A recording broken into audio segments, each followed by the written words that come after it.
예수님의 전도 계획, 오늘 EBS 요원 훈련 15번째. 예수님의 전도 계획은 모범이었다.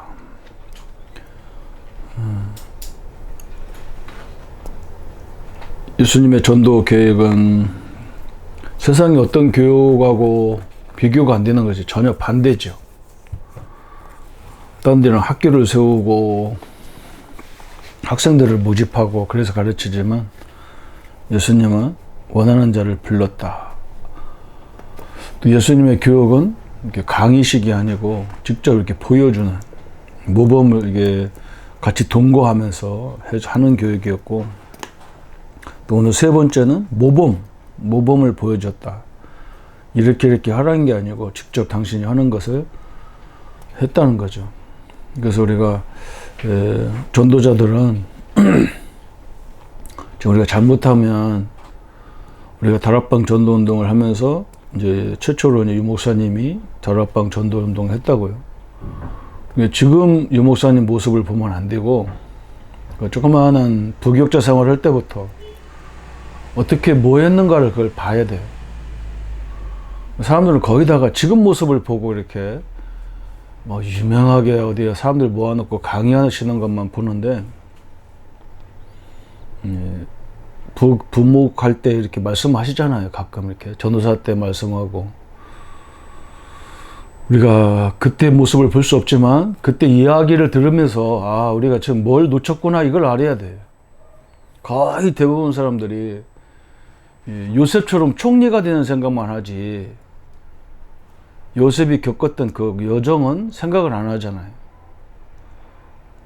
다 지도자 된 생각만 하고 지도자 되려고만 하지, 그 지도자가 되기 위한 여정이 있었는데 그건 다 생각이 없어요. 거기서 실패가 다 나오는 겁니다. 그래서 자기 시간표, 자기 이렇게 우리나라 말로 하면 분수를 모른다 하죠. 자기가 지금 어느 자리에 있는지 그 분수를 모르는 거예요. 그게 가장 큰 문제더라고요. 시간도 많은데, 유 목사님 처음에 동삼 제일교회만 해도 그 전에도 학교 다니면서도 고신대학 옆에 있는 그 병원에, 고신의료원에 늘 시간만 되면 거기 가서 안병동 이런 데 가서 전도했다 하시잖아요. 그런 과정을 우리는 안 겪으려고 하는 거예요. 그냥 편안한 것만 생각하고 가서 전도 많이 했다가 저기 했다가 그런 게 중요한 게 아니고, 그런 현장을 봤다는 게 중요한 거잖아요. 동삼 제일교회도 마찬가지잖아요. 처음에 개척할 때는 12평짜리 남해 공장 사무실, 그 사무실 위층에 다락방에서 12평에서 개척을 하셨다 그러잖아요. 그러다 35평으로 하시면서 이 목사님이 평일교회를 그때 많이 이렇게 사역을 하신 거죠. 그런 교회를 300군데. 그죠? 그런 조그마한 교회를 평일교회로 만들어서 300교회를 했다는 거예요. 근데 우리는 그냥 지금 그 조그마한 거 하나 앉혀놓고 거기서 맨날 바등바등 하는 그것이 우리가 생각을 해볼 부분이죠. 예수님은 직접 전도도 다 마찬가지. 예수님도 모범을 보여주신 거예요. 그래서 거기 서론이 굉장히 길는데, 예수님께서는 제자들이 배워야 할 일들을 몸소 실천하심으로 제자들에게 본을 보여주셨다. 성경을 90회 이상 인용함으로 성경의 권위를 보여주시고, 기도의 본을 보이시고, 갈릴리 바다의 풍랑을 통하여 믿음의 환경을 극복하는 법을 가르쳤다. 또한 오병이어의 기적을 통하여 능력을 보여주심으로 그들이 그런 일을 행할 수 있다는 것을 가르치셨고, 작은 영혼들을 대할 때 존중히 여기는 태도를 보여주시고, 마지막 6월절에는 손수건을 허리에 동이시고 제자들의 발을 씻기심으로 사랑의 본을 보이셨다. 이러한 예수 그리스도의 투명한 생활과 자유로운 삶을 통하여 제자들에게 해보고자 하는 의욕을 불어넣어 주셨다.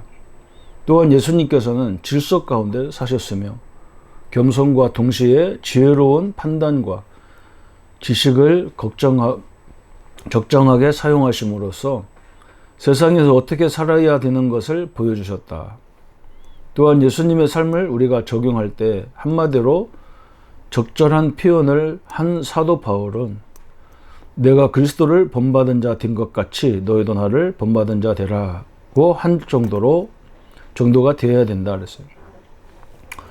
우리는 하나님의 본복이요 저들은 우리에게 보고 듣고 듣는 대로 행할 것이다 그랬어요.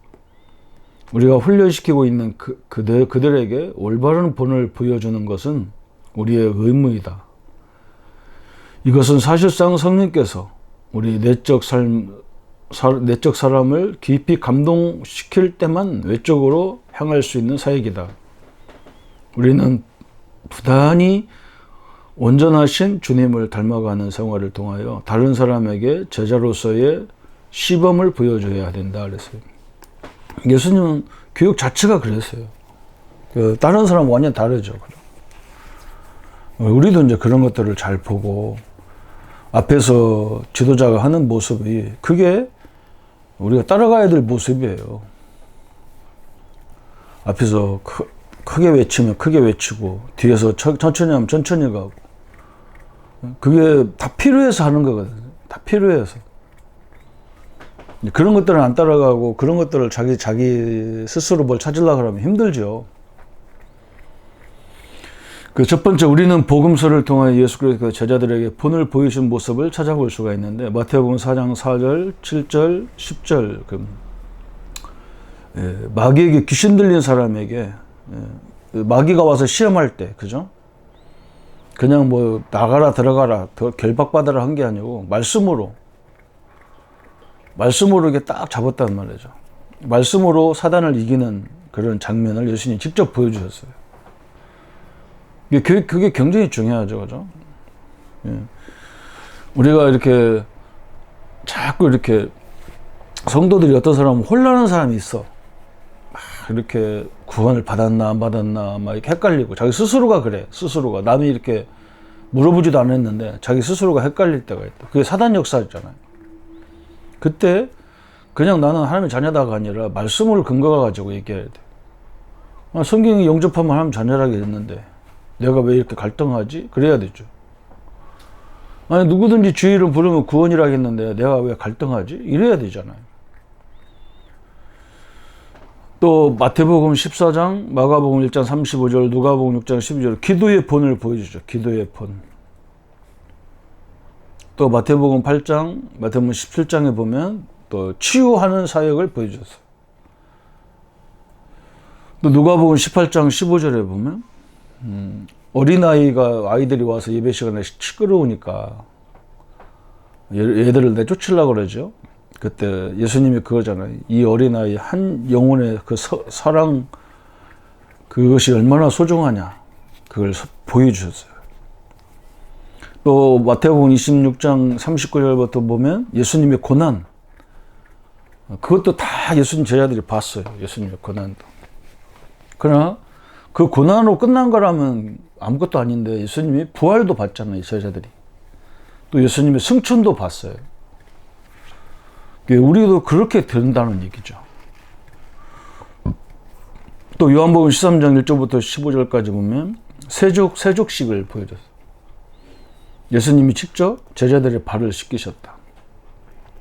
우리도 마찬가지죠. 우리가 복음 가진 사람으로서 조금 낮아져도 아무 상관없어요. 무시당해도 아무 상관없어. 내가 하나님의 자녀라면 아무 상관없는 거죠. 근데 우리는 아직 그 축복을 깊이 깨달지 못하니까 자존심이 상하고 막 그러는 거예요. 그럴 필요가 하나도 없어요. 왜냐면 아무리 우리를 무시해도 우리를 조롱해도 저 사람과 나와의 신분이 틀리거든요.